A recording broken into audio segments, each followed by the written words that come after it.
আসসালামু আলাইকুম, আমি মোহাম্মদ তানভীর আহমেদ হৃদয়। আজকে খুবই একটি ইন্টারেস্টিং ভিডিও নিয়ে এসেছি আপনাদের সামনে।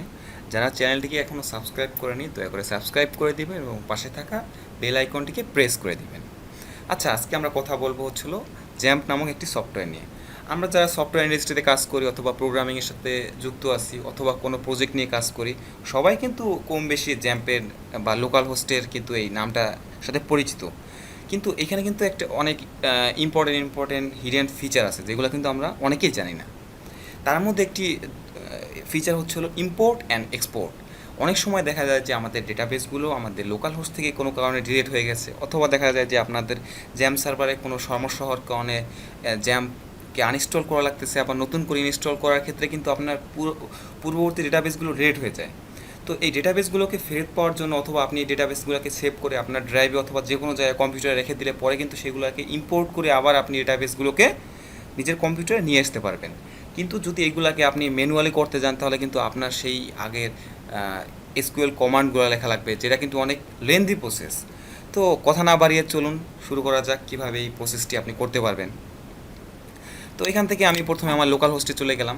আমার লোকাল হোস্টে কিন্তু দেখতে পারতেছেন যে এখানে কিন্তু অনেকগুলো আমার ডেটাবেস আছে। এই ডেটাবেসগুলোর মধ্যে আমি একটা ডেটাবেস ধরেন স্টুডেন্টটা সিলেক্ট করলাম। তো এইটাকে আমি প্রথমে এক্সপোর্ট করে নিব। এক্সপোর্ট করার পদ্ধতিটা কি, এক্সপোর্টে প্রেস করে গো প্রেস করলেই হবে। আচ্ছা, গো প্রেস করার পরে দেখেন স্টুডেন্ট 1 নামে কিন্তু একটা এসকিউএল ফাইল আমার এখানে এটা ডাউনলোড হয়ে গেছে। এখন যদি এই ফাইলটাকে আমার কোনো কারণে যদি স্টুডেন্টটা ডিলিট হয়ে যায় তাহলে কী হবে? ধরেন এখান থেকে আমি এই ফাইলটাকে আমি ডেটাবেসটাকে আমি ডিলিট করে দেব। তো ডিলিট করার প্রসিডিউরটা কি, ড্রপ ডেটাবেস তারপর ডেটাবেস নেম। তো এখান থেকে আমি যদি স্টুডেন্ট লিখি, তাহলে যদি আমি এখানে গো প্রেস করি তাহলে কিন্তু আমাদের এখান থেকে স্টুডেন্ট নামক যে ডেটাবেসটা ছিল সেটা ডিলিট হয়ে যাবে। এখন ধরেন আপনার স্টুডেন্ট ডেটাবেসটা আবার আপনার যে কোনো কারণে হোক লাগতেছে, তো আপনি কি করবেন? আবার ম্যানুয়ালি করবেন? সেটা কিন্তু অনেক লেন্দি প্রসেস। তো আমরা এখানে দেখি কীভাবে আবার ওইটাকে আনা যাবে। তো আনার জন্য এখানে নিউ প্রেস করে ডেটাবেস নেম স্টুডেন্টও দিতে পারেন অথবা আপনার ইচ্ছা মতো যে কোনো একটা নাম দিয়ে সেই ডেটাবেসটাকে প্রথমে ক্রিয়েট করে নেবেন। ক্রিয়েট করার পরে এখানে ইম্পোর্টে যাবেন।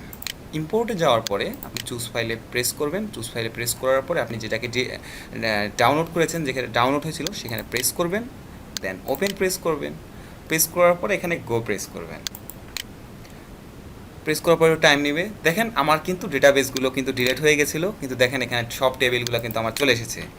এটা কি একটি গুরুত্বপূর্ণ জিনিস মনে হলো আপনাদের কাছে, যে আমার ডেটাবেসটা ডিলিট হয়ে গেল কিন্তু আমি আবার ডেটাবেসটা নিয়ে আসলাম? আসলে এটা কিন্তু অনেক গুরুত্বপূর্ণ জিনিস। হতে পারে যে আপনি কোনো ফ্রন্ট এন্ড অথবা ব্যাক এন্ডের কোনো কোড আপনার ফ্রেন্ডকে দিতে পারতেছেন জিপ করে অথবা গিটহাবের মাধ্যমে, কিন্তু আপনি ডেটাবেসটা কিন্তু অনেক সময় দিতে পারেন না অথবা এই প্রসিডিউরটা জানেন না। তখন কিন্তু তার ম্যানুয়ালি এই সবগুলো এসকিউএল কমান্ড দিয়ে করতে হয়, যেটা কিন্তু অনেক লেন্দি প্রসেস এবং অনেক সময় সাপেক্ষ। তো যদি আপনি এটাকে কোনো মতে ডাউনলোড করে তাকে দিয়ে দেন এবং সে যদি এটা ইম্পোর্ট করে নেয় তাহলে কিন্তু সে তার কাছে কোনো ম্যানুয়ালি করা লাগতেছে না এবং টাইমও কম লাগতেছে। আশা করি ভিডিওটা আপনাদের কাছে ভালো লেগেছে। এমন গুরুত্বপূর্ণ যদি কোনো ভিডিও আরও পেতে চান তাহলে আমাদের চ্যানেলটাকে সাবস্ক্রাইব করবেন এবং আমাদের পাশে থাকবেন। আজকে এই পর্যন্তই, কথা না বাড়িয়ে আজকে বিদায় নিচ্ছি। ধন্যবাদ।